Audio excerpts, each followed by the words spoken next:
Hello प्यारे बच्चों, मैं सुधा स्वागत करती हूँ आप सबका आपके अपने चैनल तैयारी ऑनलाइन में। आज की इस वीडियो में हम सॉल्व करने वाले हैं वर्कशीट नंबर 19। ये वर्कशीट क्लास 7th का है। आज का हमारा विषय है सामाजिक विज्ञान। सामाजिक विज्ञान में हम पढ़ने वाले हैं भूगोल, वायु। ये वर्कशीट है 24 सितंबर 2021 का। तो चलिए बच्चों, वायु के बारे में पढ़ते हैं। वायु यानी हवा, इंग्लिश में इसे हम क्या कहते हैं? एयर। एयर क्या है? मिक्सचर ऑफ गैसेस है। ठीक है, तो देखिए क्या कहा जा रहा है। क्या आपने ऐसा कुछ देखा या महसूस किया है? यह सब पवन के कारण होता है। क्या? तो यहाँ पहला इमेज देखिए, यहाँ इतनी तेज हवा चल रही है कि छाता क्या होने लगा है? उड़ने लगा है। दूसरा इमेज देखिए, इसमें हमारे बाल हवा में क्या हो रहे हैं? उड़ रहे हैं। तीसरे इमेज में देखिए बच्चों, ये धूल भरी आंधी को दिखा रहा है। चौथे इमेज में हवा में लहराते हुए कपड़े दिख रहे हैं। और पांचवें इमेज में तेज हवा के कारण पेड़ से पत्ते जो हैं वह नीचे गिर रहे हैं। कैसे पत्ते? तो सूखे पत्ते। ठीक है, ये सभी किसकी वजह से हो रहा है? तो ये सभी हवा की वजह से हो रहा है। चलिए अब हम पवन के बारे में जानें, यानी हवा के बारे में जानें। तो उच्च दाब क्षेत्र में निम्न दाब क्षेत्र की ओर वायु की गति को पवन कहते हैं। किसे पवन कहते हैं बच्चों? उच्च दाब क्षेत्र में निम्न दाब क्षेत्र की ओर वायु की गति को पवन कहते हैं। पवन मंद गति से व तेज गति से चलती है। पवन मंद गति से भी चलती है और तेज गति से भी चलती है। अत्यधिक तेज पवनें हल्की चीज़ों को उड़ा ले जाती है। तूफान के रूप में मजबूत पेड़ों को भी उखाड़ फेंकती है। आपने देखा होगा जब कभी तेज़ तूफान आता है तो उसमें क्या होता है? बड़े बड़े पेड़ उखड़ जाते हैं। पवनों के प्रकार, तो देखिए पवनों के 3 प्रकार हैं। पहला है अस्थायी पवनें, दूसरा स्थानीय पवनें, तीसरा मौसमी या सामयिक पवनें।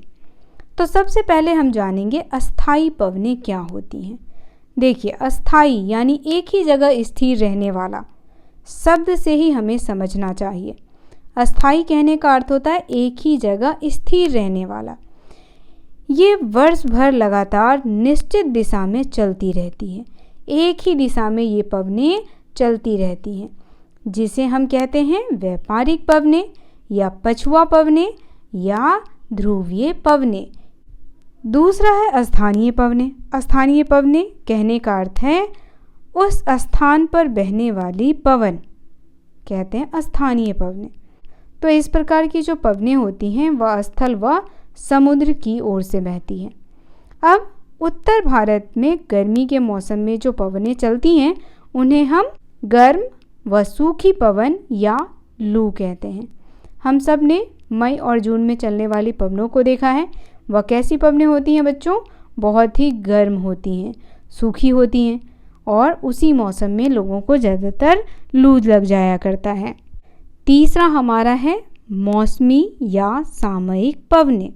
ऐसे पवनें जो मौसम के बदलने पर चलती है। यहाँ देखिए, ये पवनें विभिन्न ऋतुओं में अपनी दिशा बदलती रहती है।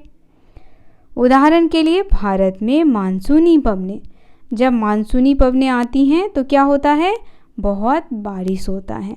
ठीक है बच्चों, तो मेरे ख्याल से आप इन पवनों के प्रकार को अच्छे से समझ गए होंगे। यहाँ देखिए, वात दिग्दर्शी का प्रयोग पवन की दिशा दर्शाने के लिए किया जाता है।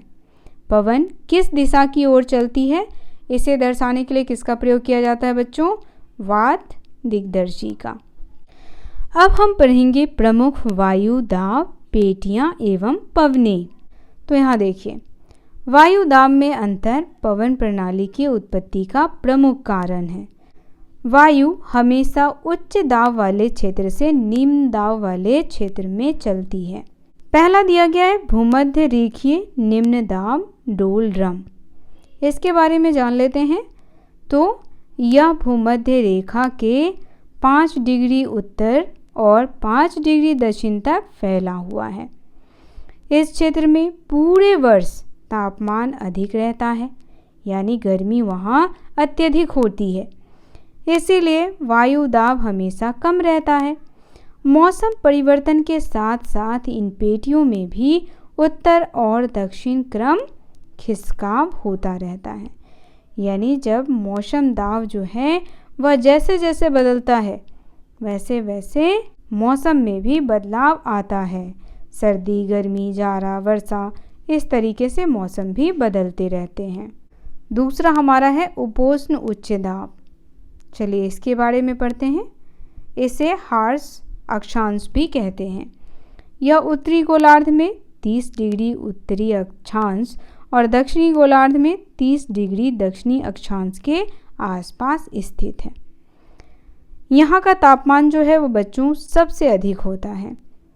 यहाँ पर उच्च वायु दाब पाया जाता है। भूमध्य रेखीय पट्टी पर उठने वाली वायु ध्रुवों की ओर बहने लगती है, लेकिन ये पवनें जो हैं वह पृथ्वी के घूमने के कारण पूर्व की ओर विक्षेपित हो जाती हैं और ठंडा होने के कारण वायु उतरने लगता है। जब वायु ठंडा होता है तो वो नीचे की तरफ आने लगता है। इस तरह उच्च दाब क्षेत्र बन जाता है।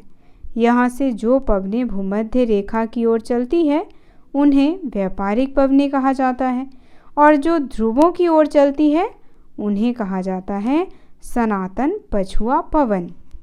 और ऐसे पवनें जो होती हैं बच्चों वो अस्थाई पवनें होती हैं। चलिए बच्चों अब हम पढ़ते हैं अधोध्रुवीय निम्न दाब। तो दोनों गोलार्ध में लगभग 60 डिग्री अक्षांश के आसपास उत्तर और दक्षिण से आने वाली पवन, ध्रुवीय पूर्वी पवन और सनातन पछुआ पवन टकराकर ऊपर की ओर उठती है, जिससे भी यहाँ निम्न वायु दाब का क्षेत्र बन जाता है। किसकी वजह से बनता है बच्चों?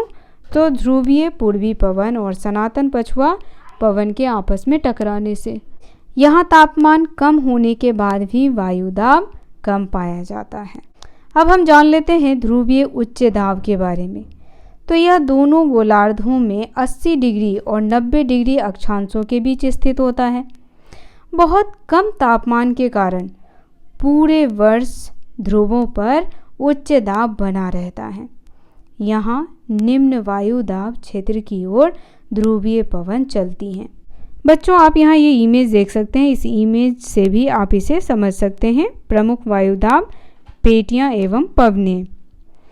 चलिए इससे संबंधित प्रश्नों को देखते हैं। पहला प्रश्न हमारा है पवन को परिभाषित करें। तो देखिए इसका उत्तर आप यहाँ से लिख सकते हैं। पवन की परिभाषा यहाँ दी गई है। उच्च दाब क्षेत्र से निम्न दाब क्षेत्र की ओर वायु की गति को पवन कहते हैं। ये हो गया आपके पहले प्रश्न का उत्तर। दूसरा आपको मिलान करना है। पहला है अस्थाई पवनें। अस्थाई पवनें जो होती हैं वह व्यापारिक पवनें होती हैं। इसका आंसर हो जाएगा ग। दूसरा अस्थानीय पवनें, यानी एक निश्चित स्थान पर चलने वाली पवनें, इसे हम कहते हैं लू। स्थानीय पवनें जो स्थान विशेष पर चलती हैं, इसका हो जाएगा मिलाप क लू। और तीसरा है मौसमी पवनें जो मौसम के अनुसार चलती है, तो इसका उत्तर हो जाएगा ख मानसूनी पवनें। आगे गतिविधि दिया गया है। अपनी पुस्तक से 1999 में ओडिशा में आए चक्रवात के प्रभाव का अध्ययन कीजिए और इस तरह के अन्य खबरों के बारे में पता कीजिए। तो बच्चों ये गतिविधि आप अपने पुस्तक से पढ़ करके कीजिए और हमें भी बताइए। तो ये वर्कशीट यहीं तक था। वर्कशीट यहीं समाप्त होता है। वीडियो आपको कैसा लगा कमेंट करके बताना बिल्कुल ना भूलें। यदि आपका कोई प्रश्न है या सुझाव है तो आप हमें कमेंट में लिखें। मिलते हैं आपसे अगले वर्कशीट में। वीडियो पसंद आया हो तो लाइक, शेयर और हमारे चैनल को सब्सक्राइब कर लें।